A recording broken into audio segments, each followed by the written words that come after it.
सो हे future doctors, कैसे हैं आप सब। Welcome to sunflower dental industries and to this show the last revision. And आज के इस एपिसोड में हम रिवाइज करने वाले हैं ब्रोंको पल्मोनरी सेगमेंट, जिसमें हम सबसे पहले देखेंगे उसका इंट्रोडक्शन। तो फटाफट से रिवीजन शुरू करते हैं। सबसे पहले हम देखते हैं ब्रोंको पल्मोनरी सेगमेंट का introduction. They all are well defined sectors of lung, each one of which is aerated by tertiary और सेगमेंटल ब्रांचेस। ये जो हैं एक वेल डिफाइंड सेक्टर्स होते हैं। बेसिकली जो लंग्स होते हैं, हमारे जो लंग्स होते हैं, उनके अंदर कुछ सेक्टर्स डिवाइडेड होते हैं, बेसिकली कुछ पार्ट्स डिवाइडेड होते हैं, जिन्हें हम ब्रोंकोपल्मोनरी सेगमेंट्स बोलते हैं, और ये वेल डिफाइंड होते हैं। उसके बाद में ये जितने भी सेगमेंट्स होते हैं, ये सभी पिरामिडल शेप के होते हैं, एंड इनका जो अपेक्स होता है वो डायरेक्टेड होता है towards the root of the lung. मतलब बेसिकली उसके जो पिरामिडल शेप का होता है, जो भी जितने भी सेगमेंट्स होते हैं और उनके जो अपेक्सिस होते हैं, वो उनकी डायरेक्शन होती है towards the root of lung. There are 10 segments on the right side of the lung and 10 segments on the left side lung. इतना क्लियर है। उसके बाद में हम देखते हैं ब्रोंकोपल्मोनरी सेगमेंट्स, जो कि सेगमेंट्स डिवाइडेड होते हैं। सेगमेंट्स ऑफ राइट लंग, अब इसमें आ जाते हैं 3 लोब। सबसे पहले upper lobe, then upper lobe के सेगमेंट्स। अपर लोब के सेगमेंट्स में आ जाते हैं apical, posterior and anterior. Then जो मिडल लोब होता है उसमें आ जाते हैं 2 सेगमेंट्स, जिसमें आता है लेटरल और मीडियल सेगमेंट, लेटरल सेगमेंट और मीडियल सेगमेंट। देन जो लोअर लोब होता है उसमें आ जाते हैं ये 5 superior segment, medial basal segment, anterior basal segment, lateral basal segment and posterior basal segment. इतना आप सभी को क्लियर है। ये नेम्स आपको याद करने पड़ेंगे। और इसके बाद में आ जाते हैं segments of left lung. Segments of left lung में भी लोब्स डिवाइडेड हैं इन तो जो अपर लोब होता है उसमें आ जाते हैं ये 5 apical segment, posterior segment, anterior segment, superior lingular segment, inferior lingular segment. ऐसे ही जो लोअर लोब है उसमें भी 5 सेगमेंट्स डिवाइडेड हैं, जिसमें आ जाते हैं superior segment, medial basal segment, anterior basal segment, lateral basal segment and posterior basal segment. इतना क्लियर है आप सभी को। देन इसके बाद में ये है ब्रोंकोपल्मोनरी सेगमेंट का डायग्राम।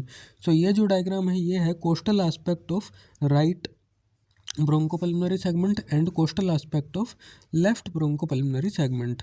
जैसा कि आप देख पा रहे होंगे, ये है आपका राइट लंग एंड ये है आपका left lung.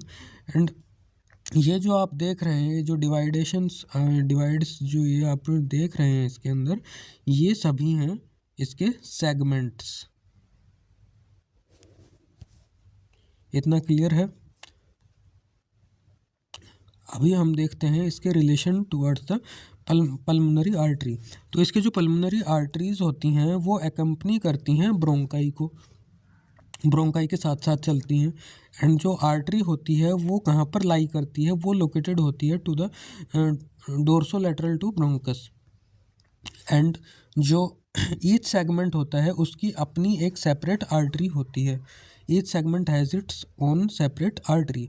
Then relation to the pulmonary vein, जो पल्मोनरी वेन्स होती हैं वो एकम्पनी नहीं करती ब्रोंकाई को और पल्मोनरी आर्टरीज़ को। जैसे ये एकम्पनी कर रही थी आर्टरीज़, वैसे ये वेन्स जो हैं ये एकम्पनी नहीं करती ब्रोंकाई को।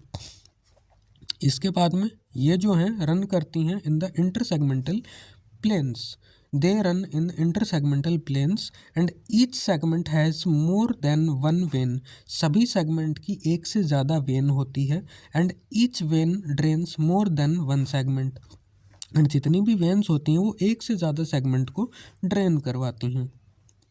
इतना आपको क्लियर है। अब हम देखेंगे इसकी क्लिनिकल एनाटॉमी। क्लिनिकल एनाटॉमी में बेसिकली 2 पॉइंट्स इसमें हैं, जो कि है infection of segment and bronchogenic carcinoma. So आज हमने पढ़ा ब्रोंकोपल्मोनरी सेगमेंट, जिसमें हमने बताया कि ये जो है वेल डिफाइंड सेक्टर्स होते हैं लंग के, जिसमें राइट लंग में भी 10 प्रेजेंट होते हैं, लेफ्ट में भी 10 प्रेजेंट होते हैं, और ये पिरामिडल शेप के होते हैं। एंड इनका जो अपेक्स होता है वो डायरेक्टेड होता है towards the root of the lung. Then segments of right lung, जिसमें upper, middle and lower lobes हैं। And then segments of left lung जिसमें upper lobe and lower lobe है। एंड देन हमने इसका डायग्राम देखा जिसमें costal aspect of right bronchopulmonary segment and costal aspect of left bronchopulmonary segment. Then हमने पढ़ा relation to the pulmonary artery जो कि ब्रोंकाई को अकम्पनी करती है, and relation to the pulmonary vein जो कि ब्रोंकाई को या फिर आर्टरीज को अकम्पनी नहीं करती। एंड देन हमने पढ़ा इसके क्लिनिकल एनाटॉमी के बारे में जिसमें आ जाता है infection of segment and bronchogenic carcinoma. So आज के एपिसोड में बस इतना ही। मिलेंगे किसी अगले एपिसोड में। अगर आपका कोई सुझाव हो, कोई सजेशन हो, कोई नया टॉपिक सजेस्ट करना हो या फिर कोई डाउट हो तो आप नीचे कमेंट्स में लिख सकते हैं। चैनल को अभी कभी सब्सक्राइब कर लीजिए, आगे भी आपको अच्छे अच्छे रिवीजन वीडियोस इस चैनल पर देखने के लिए मिलते रहेंगे। सो आज के लिए बस इतना ही। बने रहिए हमारे साथ इस चैनल पर। तो मिलेंगे किसी अगले एपिसोड में, तब तक के लिए नमस्कार डॉक्टर्स।